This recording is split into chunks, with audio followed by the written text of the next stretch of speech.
This video is about a recent paper on how to use Google Books to describe historical trends in psychology.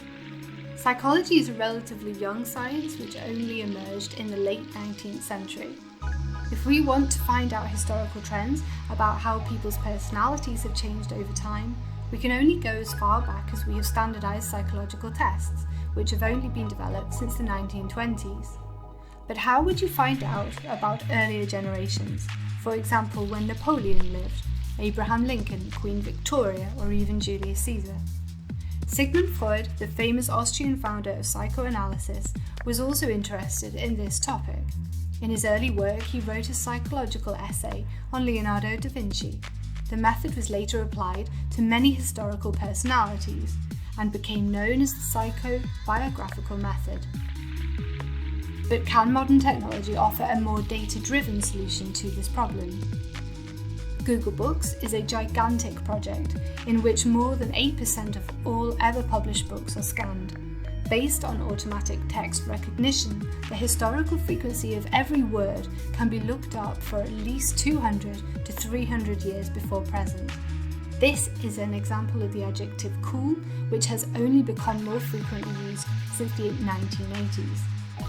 For this study, we used an older study from 1996, in which a list of 435 English adjectives are used for personality description. The authors Saucier and Goldberg provide information on how relevant each adjective is for the so-called Big Five personality factors, i.e. extroversion, openness, conscientiousness, agreeableness, and neuroticism. Based on this information, we can calculate how different personality dimensions become more or less popular over time. Of course, it is important to control for the fact that some adjectives are simply more often used than others, for example, nice or friendly, compared to belligerent or exhibitionistic, and that there is an overall increase in personality description over time.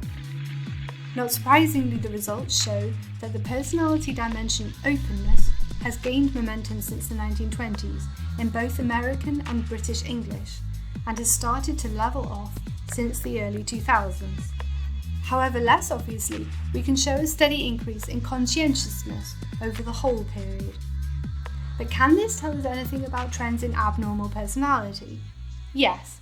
A meta-analysis by Samuel and Whittaker has shown how the five-factor model of personality and personality disorders are associated with each other. Applying a so-called prototype approach, we can translate these personality profiles into personality disorder risks. Based on this idea, we see an increase in obsessive-compulsive and particularly in American English of narcissistic features. This is somehow in agreement with what several people and researchers have already said in the past, claiming a narcissistic epidemic or even a generation me. But how can we tell if these analyses are not just wishful thinking, and even more importantly, whether authors who contribute to the literature describe their contemporaries accurately?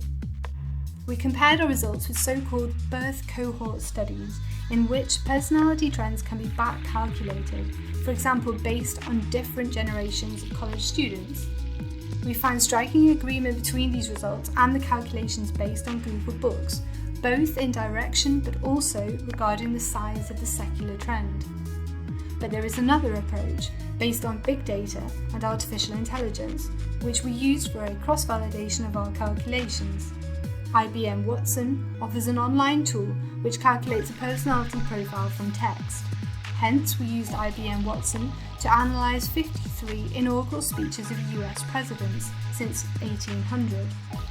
To our surprise, we found again relatively strong agreement of IBM Watson with our results based on Google Books analysis.